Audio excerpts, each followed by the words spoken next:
Savez-vous que l'un des films les plus magiques jamais réalisés a failli être détruit? Les acteurs du film Qui a piégé Roger Rabbit, sorti en 1988, donnent du plaisir à voir. Dans les coulisses, c'était l'un des films les plus difficiles qu'Hollywood ait tenté. Bob Hoskins a dû jouer avec des persos qui n'étaient pas là. Les animateurs ont travaillé si dur qu'ils ont peu dormi. Et tout le projet a failli manquer d'argent. Ce que vous voyez à l'écran est un chef-d'œuvre de créativité et de courage. Y parvenir fut un périple fou, rempli de défis impossibles et de gens brillants qui n'ont pas abandonné. Plongeons et découvrons 20 faits incroyables sur Qui a piégé Roger Rabbit. À la prise 20, Bob Hoskins a dû jouer tout seul dans une pièce vide. Lorsque Bob Hoskins monta sur le plateau pour tourner des scènes avec Roger Rabbit, il n'y avait personne. Le personnage invisible n'existait pas. Tous les dessins animés avaient été dessinés et ajoutés. Plus tard, parfois même des mois après le tournage, Hoskins devait imaginer où Roger se tenait, où ses yeux regarderaient et comment son corps bougerait. Il devait réagir à un personnage qui n'était que dans son esprit. Le réalisateur dirait « Roger t'a donné un coup dans le tibia » et Bob saisirait sa jambe. Douleur et surprise. Cela paraît simple, mais c'est l'une des choses les plus difficiles pour un acteur. La plupart des acteurs ont besoin d'une autre personne pour rebondir et sentir l'énergie d'autrui. Mais, autour de Bob, il n'y avait que du vide. Il créa de la magie à partir de rien. Cela semblait facile, mais il fallait imagination et habileté. Numéro 19. Ils ont bâti un faux Hollywood pour que les personnages dessinés paraissent vraiment réels. Les cinéastes n'ont pas filmé uniquement dans des rues existantes. Ils ont aussi construit faux backlots hollywoodiens avec rues et bâtiments. Pourquoi les persos de dessins animés avaient besoin d'une lumière spéciale pour paraître réels? Le sol était peint et traité. Quand les animateurs dessinaient des ombres sous Roger, elles correspondaient aux ombres de la rue. Les bâtiments étaient de peints avec une luminosité adaptée, pour que les dessins animés ne paraissent ni trop lumineux ni trop sombres. Chaque détail, même minuscule, comptait. L'équipe passa des semaines à planifier comment la lumière toucherait le trottoir, ombres et couleurs donnant aux dessins animés un aspect réel. Lorsque vous regardez le film, Roger paraît là marchant sur des vraies rues sous un vrai soleil. Cette magie vient de la planification et d'une obsession des détails.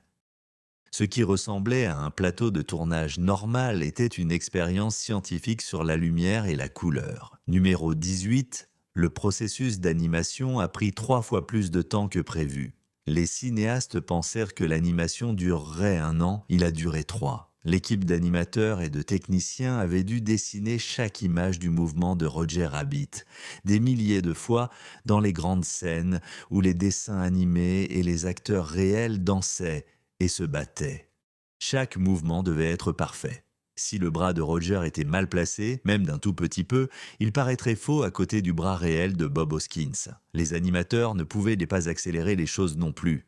Chaque image devait être vérifiée plusieurs fois. Parfois, une scène entière était refaite car un détail n'était pas tout à fait exact. Le budget a grandi de plus en plus. Le studio est devenu nerveux, mais le réalisateur, Richard Reck, refusa de le précipiter. Il croyait que la grandeur ne pouvait pas être pressée. À la fin, la patience a porté ses fruits. Ce qui semblait fluide et naturel à l'écran demandait des milliers d'heures de travail minutieux dans les coulisses. Le numéro 17, Bob Hoskins, était tellement confus qu'il ne savait plus ce qui était réel. À la fin du tournage, Hoskins avait passé des mois à jouer des personnages invisibles, et son esprit brouillait la réalité et l'imagination. Il entrait sur le plateau et regardait l'espace vide où Roger serait. Après un moment, son cerveau voyait Roger là, même si Roger n'était pas encore dessiné.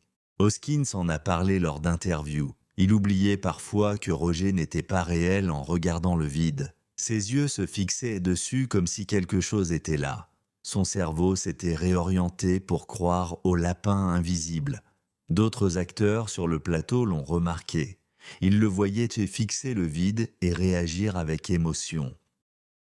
On avait l'impression de voir quelqu'un vivre dans 2 mondes à la fois, le monde réel et le monde animé. Son dévouement était si total que la frontière entre le réel et l'imaginaire avait disparu. Ce n'était pas seulement du jeu d'acteur, c'était l'entrée dans une autre dimension de la créativité. Numéro 16, ils ont utilisé de vrais lapins pour étudier le mouvement.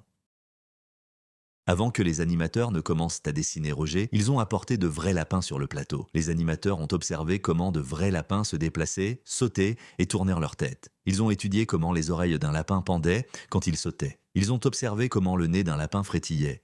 Ils ont observé comment les pattes d'un lapin touchaient le sol quand il courait. Puis, ils ont pris ce mouvement naturel réel et y ont ajouté une exagération comique. Roger se déplace comme un vrai lapin, mais plus grand et plus risible. C'est pourquoi Roger paraît vivant. Il n'est pas qu'un dessin ridicule. C'est un animal dont la physique a été réelle et mêlée à la magie du dessin animé. Les animateurs ont passé des semaines à observer des lapins manger, dormir et jouer. On dirait que c'était du temps perdu, mais c'était l'ingrédient secret qui rendait Roger vraiment réel. La très grande majorité des spectateurs ignorent ces lapins réels. Ils ne voient qu'un personnage de dessin animé qui semble vivant et véritable. Des outils anciens, de vrais animaux ont créé une magie nouvelle. Numéro 15, le film était presque impossible à monter. Après tout le tournage, les monteurs furent confrontés à un puzzle colossal. Ils avaient dû des heures de tournage avec Bob Hoskins et les autres acteurs qui tournaient leurs scènes, mais les dessins animés n'étaient pas encore dessinés.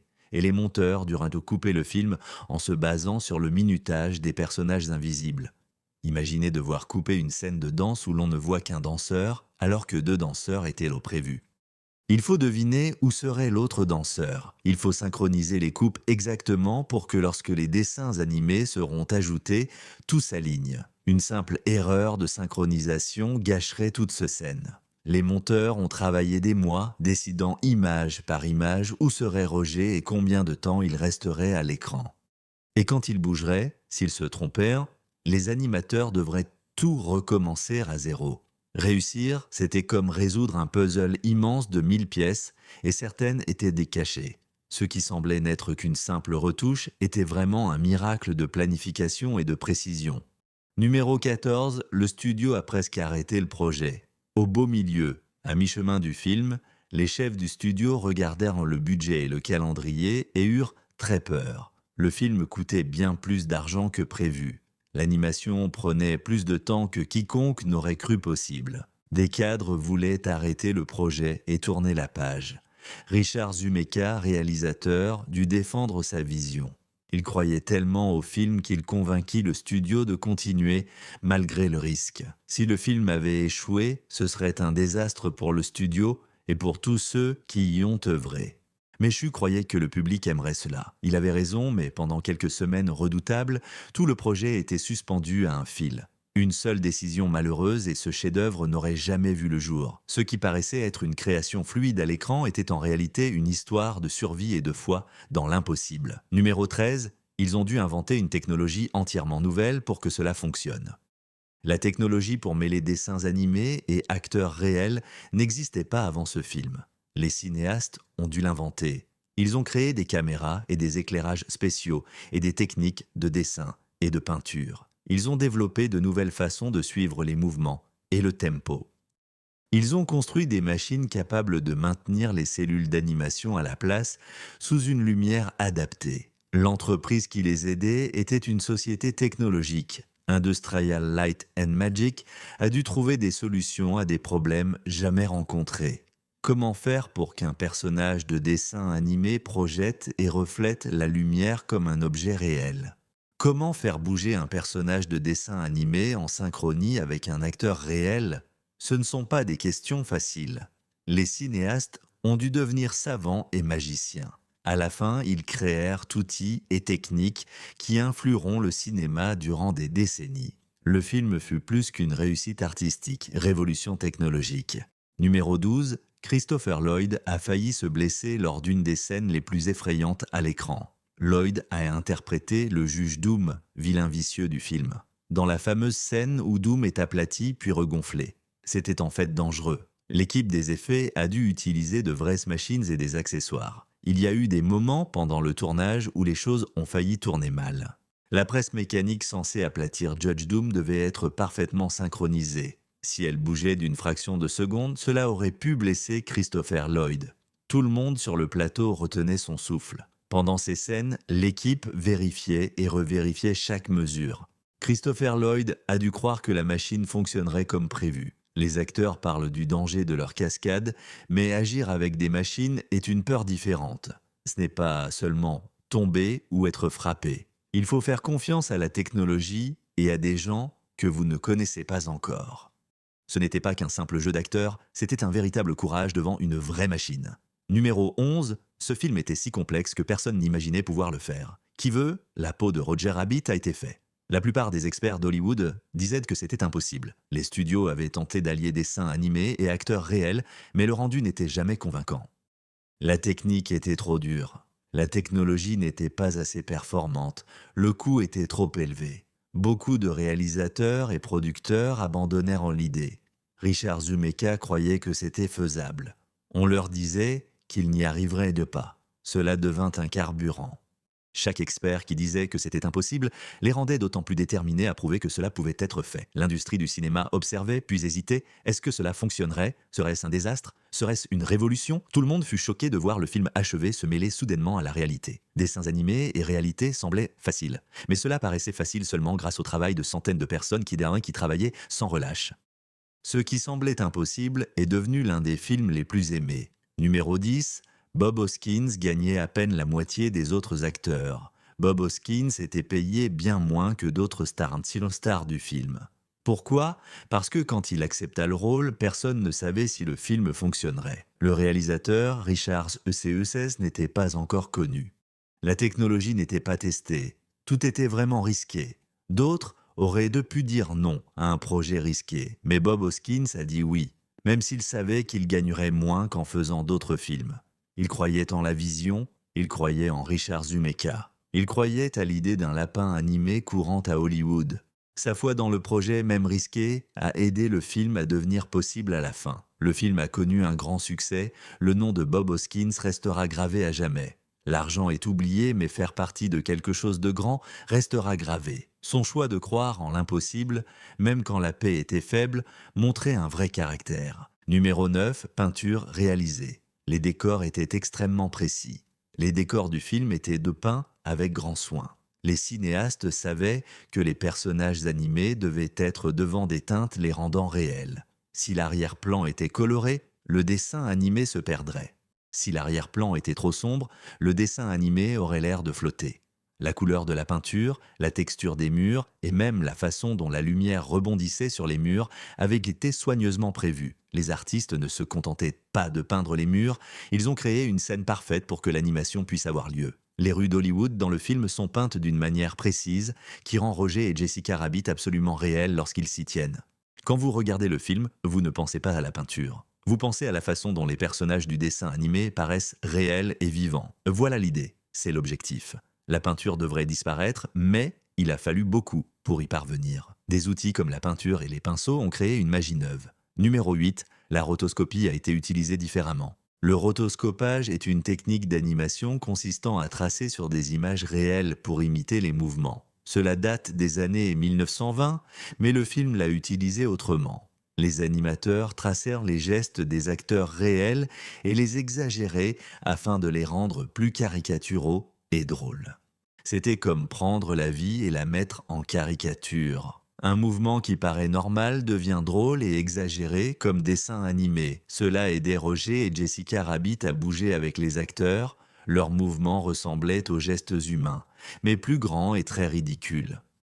Les animateurs cherchaient l'équilibre. Trop d'exagération et il ne paraîtrait pas vrai. Manque d'exagération et il ne ressemblerait pas à des dessins animés.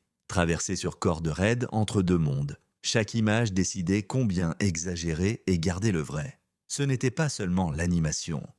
C'était un mélange d'art et de science. Numéro 7, la voix de Jessica Rabbit a dû être enregistrée secrètement. La voix de Jessica Rabbit est l'une des voix les plus célèbres des dessins animés de l'histoire du cinéma. Mais voici la partie étrange.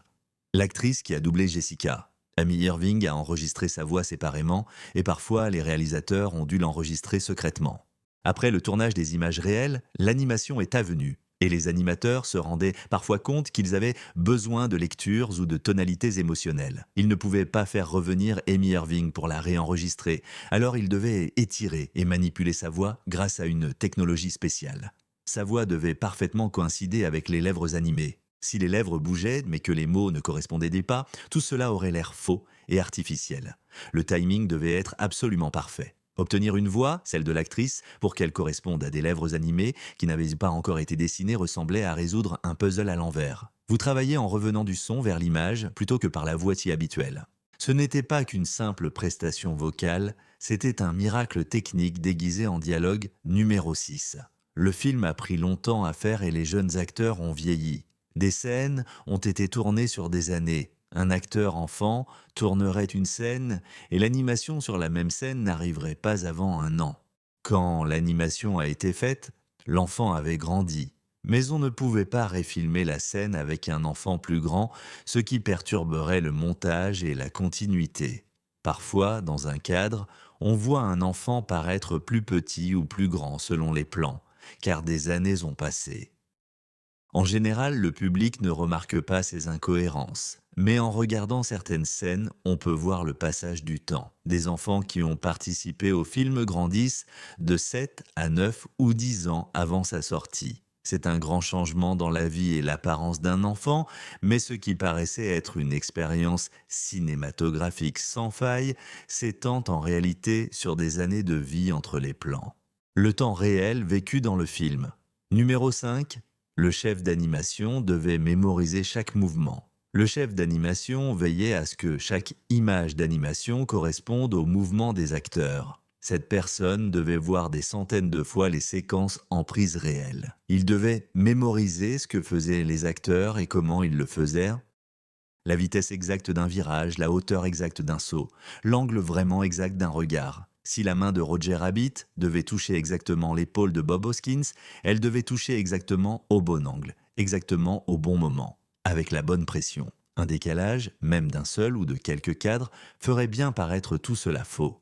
Le superviseur de l'animation était entre deux mondes, le monde réel des acteurs filmés et le monde dessiné des animateurs. Il était le gardien veillant à ce que les deux mondes concordent parfaitement. C'était un travail épuisant. Il fallait mémoire, attention et une capacité presque surhumaine à se concentrer sur des détails minimes pendant des mois. Ce n'était pas un simple travail, c'était une méditation sur la perfection. Numéro 4, le film révélait accidentellement comment opère la magie hollywoodienne. Avant ce film, le public croyait que dessins animés et personnes réelles pouvaient être mêlés et qu'ils étaient vivants ou magiques. Mais qui veut la peau de Roger Rabbit montrer au public le travail derrière la magie?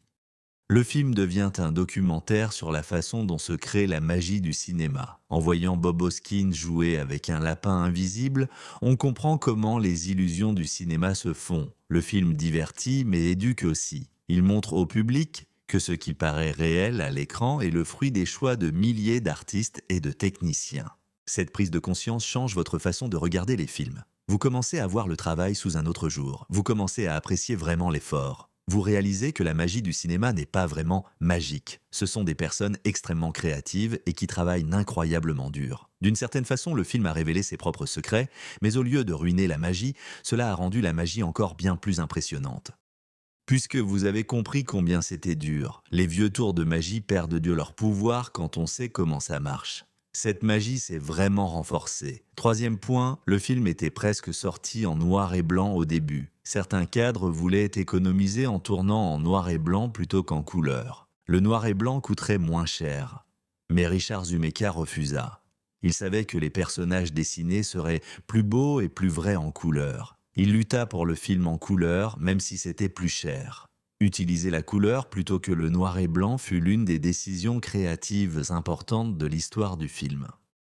Strictement en noir et blanc, le film aurait pu paraître artistique mais froid en couleur. Toutefois, il paraît chaleureux et vivant. Les rouges, les jaunes, les bleus, les roses et toutes ces couleurs vives font chanter les personnages du dessin animé. Imaginez donc Jessica Rabbit en noir et blanc. Sa célèbre robe rouge ne serait alors qu'une simple forme grisâtre. Son glamour disparaîtrait vraiment. Les shorts rouges de Roger et les gants jaunes seraient gris. Le film perdrait son âme. ECS avait raison de lutter pour la couleur. Un petit choix couleur, pas noir et blanc, a changé tout le film à jamais. L'art naît de petites décisions qui s'accumulent pour faire quelque chose de grand. Numéro 2, célèbre séquence du Wilshire Boulevard.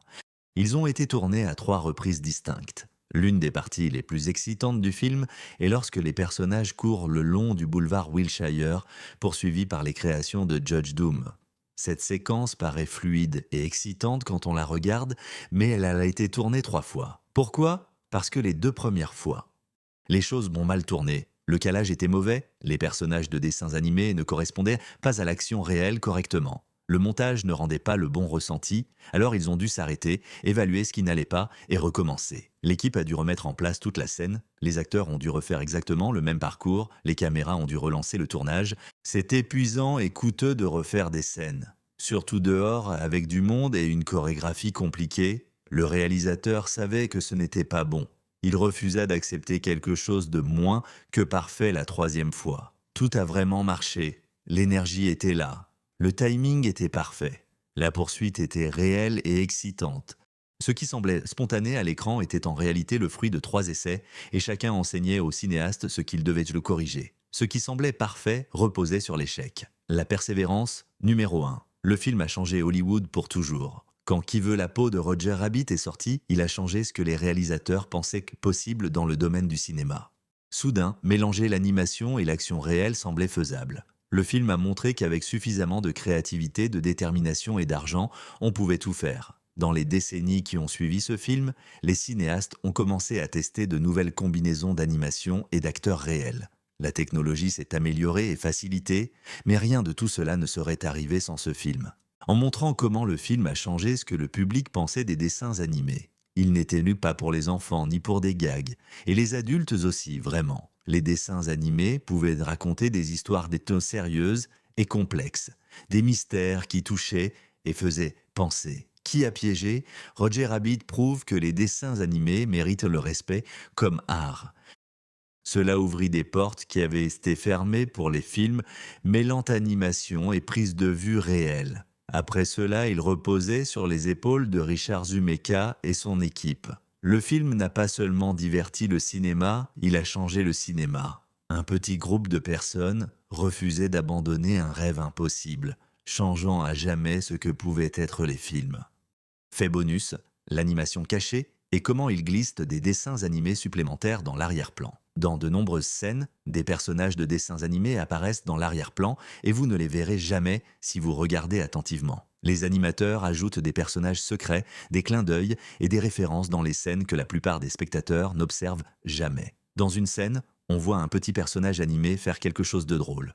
Si vous regardez au bord du cadre, dans une autre scène, il y a un gag animé qui se passe à l'arrière-plan pendant que l'action principale se déroule au premier plan. Les animateurs l'ont fait parce que c'était amusant, pour remercier le public qui regardait avec attention et pour montrer que l'animation peut rester à l'écran même quand personne ne regarde. Ces animations cachées ont pris plus de temps et d'argent, mais les cinéastes croyaient à la magie de mettre l'art là où le public ne le verrait pas. Ils pensaient que la beauté de la création comptait, même si peu de gens le voyaient. Des années plus tard, le public découvrit ces détails cachés et les partagea en ligne.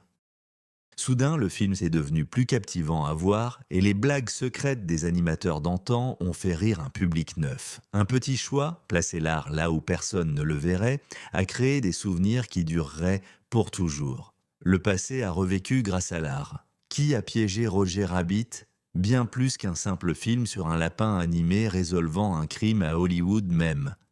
C'est l'histoire de gens qui croyaient en l'impossible et qui n'abandonnaient pas, même quand tout le monde disait qu'ils n'y arriveraient pas. La créativité et la détermination peuvent vraiment changer le monde. L'art compte, le travail compte, et parfois les choses les plus belles naissent des luttes les plus difficiles. Chaque image du film porte les rêves et la sueur de gens qui ont travaillé sans relâche pour créer quelque chose de magique. Elle prouve que l'impossible n'est que le possible, prêt à être découvert. Si vous avez aimé ces histoires et appris quelque chose de nouveau sur ce film, abonnez-vous pour en voir plus. Chaque film cache une vérité et nous continuerons à les découvrir un conte à la fois. Merci d'avoir regardé.